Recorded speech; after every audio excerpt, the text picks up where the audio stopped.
To start your colored pencil, the first thing that you want to do is make sure that you have your drawing laid out and that your pencil lines are somewhat light. My pencil lines are kind of dark first, so I would naturally want to take an eraser and kind of lighten up my pencil lines, especially if that area is going to be done with like lighter colors like yellows or oranges or things like that, because we don't want to see the outline of the pencil showing. So this area is going to be metal and it's kind of a bronzy gold color. So I'm going to make sure that my pencil lines are pretty light before I start. The second thing that you want to do is after you lighten up your pencil marks, you can take your scrap paper, and I've just done this on the back, and I've done some color swatches of my colors that are going to be good for the areas that I'm going to be using colored pencil. So to start, the teacups that I had were greens. So I have picked out my green pencils.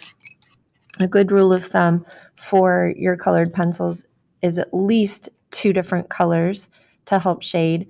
I've chosen 3 for my specific area. So at least 2 different colors for your area. You might even do 3. I am looking at my visual, and so I am seeing that the first thing I'm going to do is I'm actually going to take my white and I'm going to block out some of the white highlights that I see first. I'm not going to press very hard because if I get the colored pencil too waxy, then I won't be able to layer with it. Some of these highlights, depending on the surface, might actually be a hard edge, meaning they're not really going to blend. So we have to make sure that we make the surface look like it does in real life. So I'm just plugging in really quickly where those highlights are, especially since I have a gray paper to highlight here. Don't forget the parts of your still life where all your little changes happen on the edges of your surfaces. If you look at the teacups, there's an actual lip here, and this lip seems to be really highlighted. So you can see here I'm kind of gesturing in where those highlights go. After I do that, I have 3 colors that I'm going to be using, and the lightest color is going to go on first.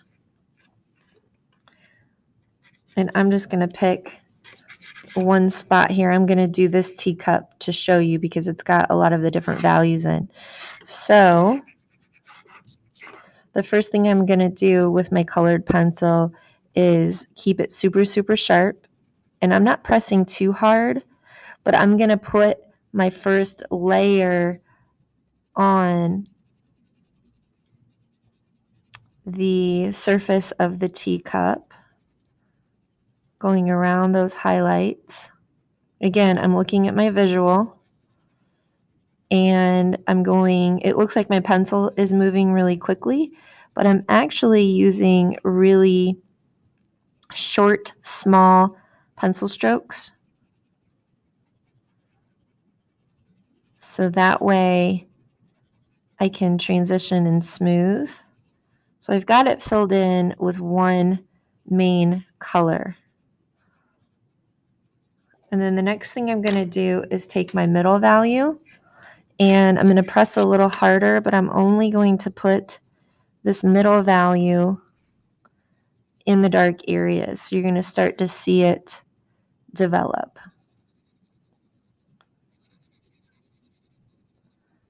So I'm pressing a little harder and layering where those darks are. Again, I'm looking at my reference. I'm not making this up. I see that it's darker here. The other thing you can do is go a little bit about what you know too and not what you see. Naturally, this cup is tucked inside this one, so there's going to be a little dark cast shadow here. And I know that but I also see it. So I'm going to make sure that I'm not just drawing what I see, but also remembering kind of the rules of the different values here.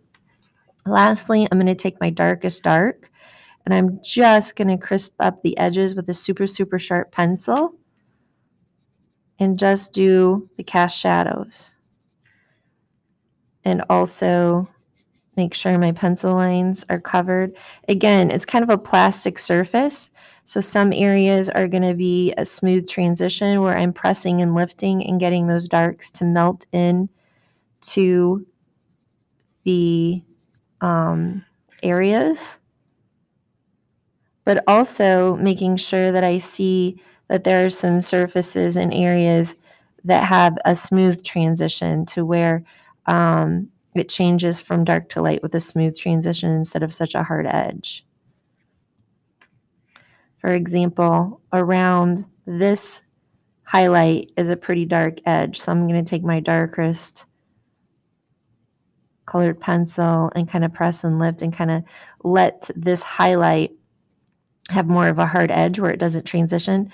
This highlight seems to be a little softer, so I'm just going to maybe take the white and lift out the edge of that highlight and let it blend in to the color that's around it. So you guys can see how I kind of softened that a little bit. Again, looking at my reference and adding in the darks. So basically the first step of colored pencil is throwing in any highlights you need first, then your lightest color, and then just work your way up around through the darks to crisp it up. That is a pretty good start. That is not completely finished, but you guys get the idea on how to do kind of a smooth plastic surface.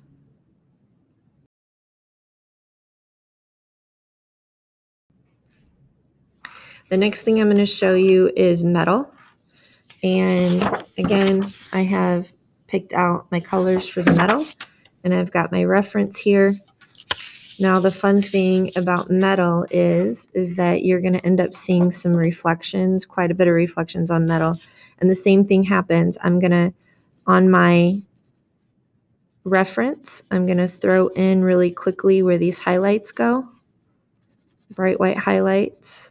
Now check your reference. Are the highlights actually white or are they like a cream color? So you might need to think about that. Okay, so I've thrown those in there.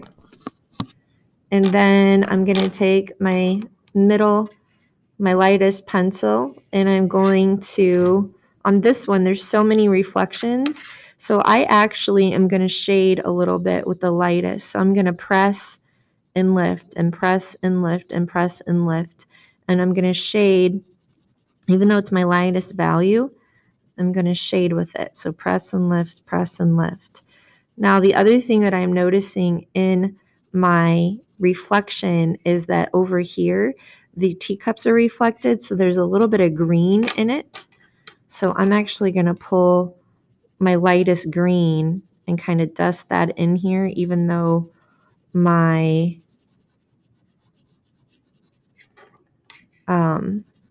browns and yellows are going to go over the top,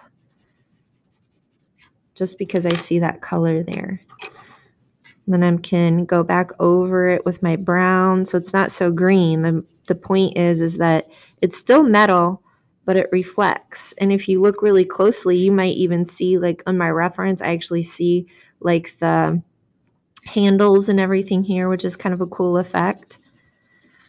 For the sake of the demo, I'm just going to quickly throw this in here so you guys can see how to actually do the technique, not so much seeing all of the, I need you to see all of the different technique or all of the different values and pieces to it.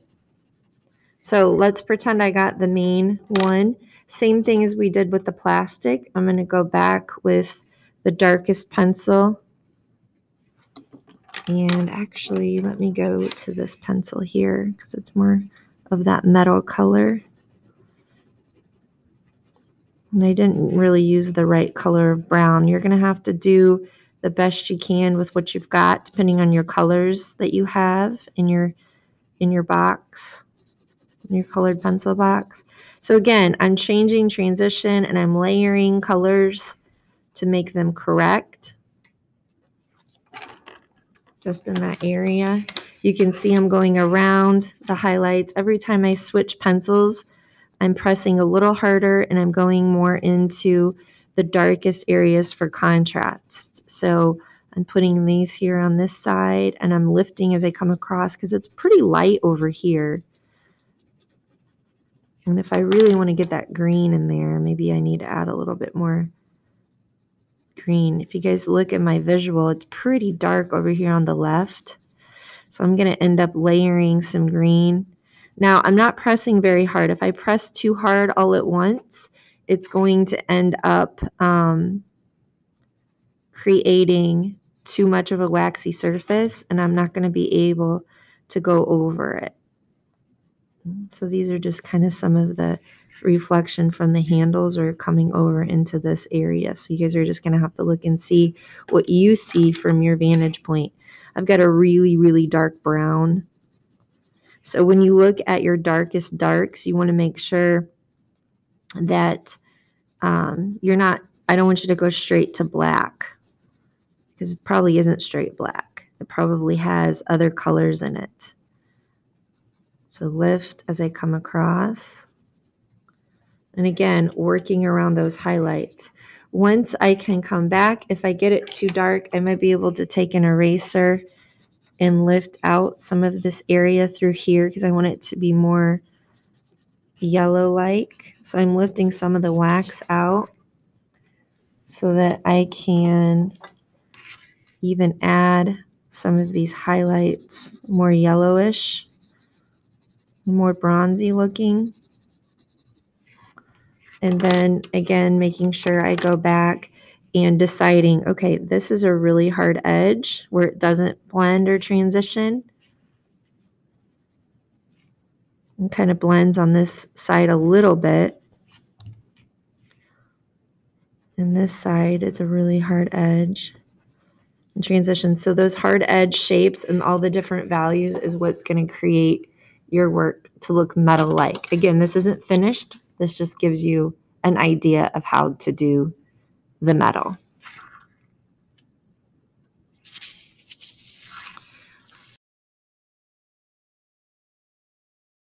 Next thing I'm going to show you is how to do the surface of an apple. So again, I've already tested out my colors here and I'm going to work there. Now, the one thing I need you to understand about an apple is the fact that there is some reflected light.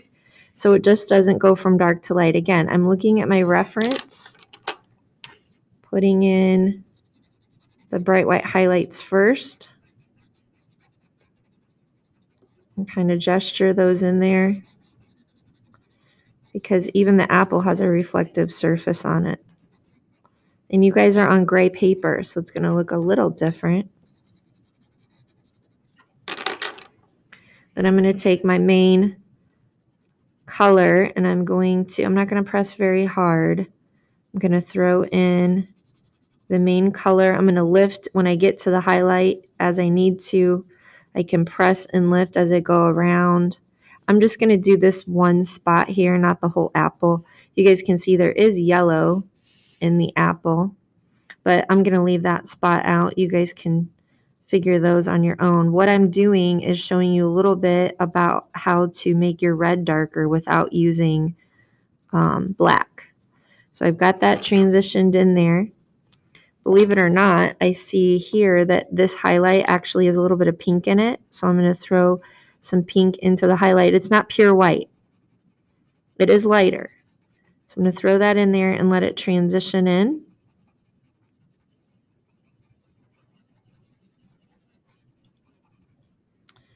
And then I'm going to take one of the deep blues or even a dark purple. And without pressing really hard, I'm actually going to throw that in here into the darkest areas. And if you want to make something look 3D, you don't just go from dark to light all the way across. You actually change values within the shape. So that's all what we're talking about is placing the values in the right areas. So I'm actually taking a dark blue, and I'm not pressing very hard. I don't want to turn it blue. All I'm doing is making that area darker. I even see a little bit of texture in there, so I can kind of throw that in there. And then I'm going to take my red back and then transition over those dark areas. That will give you dark spots in your apple and making it look more realistic instead of just a flat apple that's shaded from dark to light. So you can see here in that section, it's really starting to look 3D. And I can just keep layering and keep layering and keep layering in this area.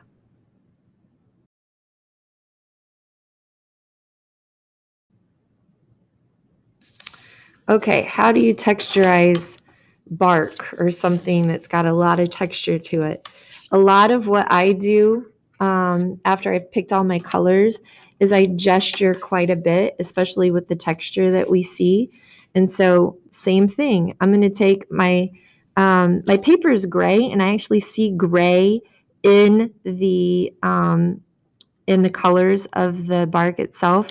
So I've already kind of gestured out where some of the dark areas are. So I'm going to go ahead and press and lift.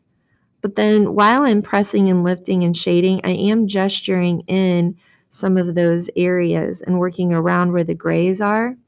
My paper is gray, so I could actually use that to my advantage.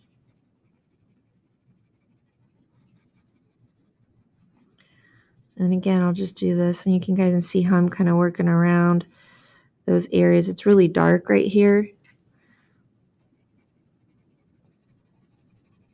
but I'm also lifting. So you see my pencil moving quite a bit quickly, but at the same time, it's very small pencil strokes. So I've got the light in there. Now I'm going to go ahead and move to one of the darker browns. It's kind of a light brown. So I can use, this is not black. Actually, this is black. So it's not going to look black because I've already got it on here. It's pretty dark in this area. So again, just adding the contrast there. And you want to make sure that if you're doing colored pencil behind colored pencil, we have to separate the apple and the bark look really, really similar to each other right now. So I want to make sure that those two are getting separated. And since I've got a light color already down, I can put the black over the top and it actually doesn't look black. It just looks like a darker brown. So you need to decide, okay, what colors can I shade with or put darks in with? So that's the other good thing about using purple and blues with your reds. It makes it look completely different from maybe another object or section. So I don't want to put purple or blue in the bark because it's sitting behind here, and so I'm going to make it more of a darker brown. I can actually take some white, and I should have done this first, but I can take some white and kind of throw in where the highlights are. But my idea is to use some of the just enhance the gray that's already there. And the difference is in doing the bark, if you kind of see how I'm like wiggling and texturizing, you need to be a lot more loose with the texture of the bark. So anything that's texturized, kind of see how I'm wiggling and gesturing through.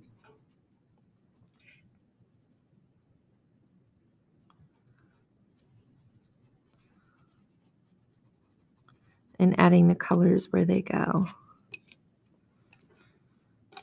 And then pulling the brown back into layer. Again, just keep going back and forth between the two colors.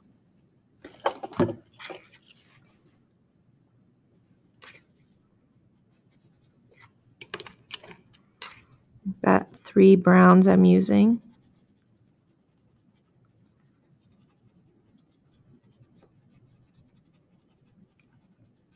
again, you can see how I'm kind of wiggling through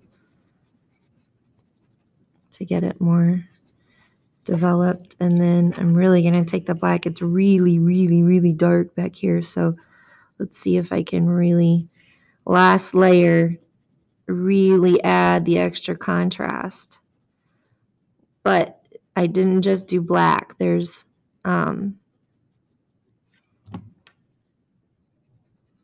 lots of different browns underneath. And I'm only putting the black where the darkest darks is, just like I did down here in the apple.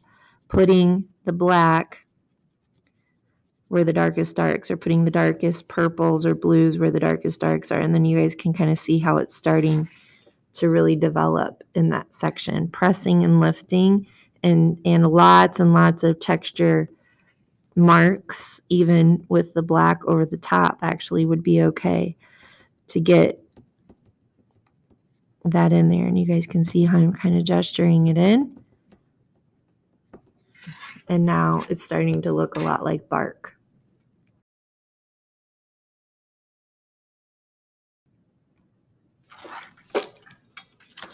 Okay, last thing I'm going to show you is going to be fabric.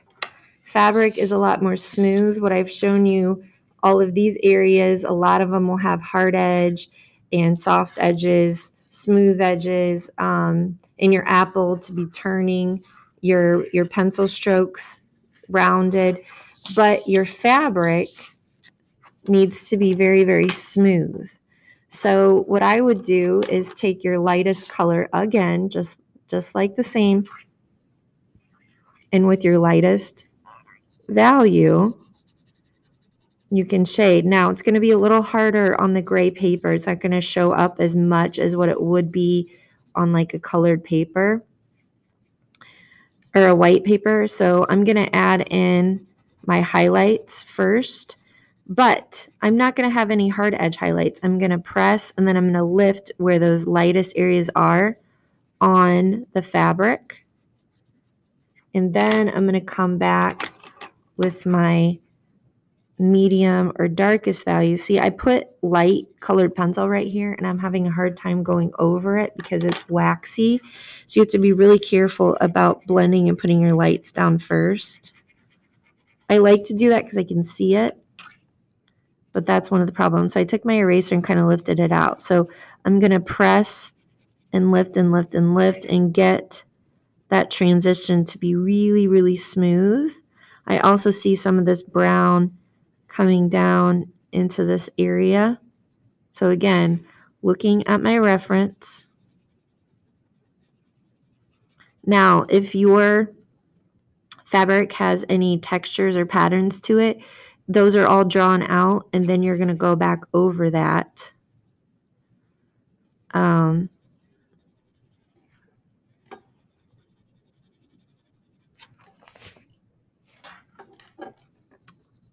You can shade the texture then either over the top or shade around it, depending on if it's like different colors. So you can see how here how I'm layering this.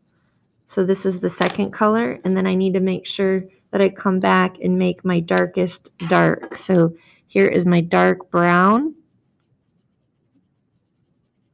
And why? Because the dark brown is a great color for this area to make the contrast. So don't forget about adding the contrast in there when you're done. So you can see the difference of the smooth transitions with the fabric as opposed to hard edge with some of the plastic areas and with the gestured texture into those areas.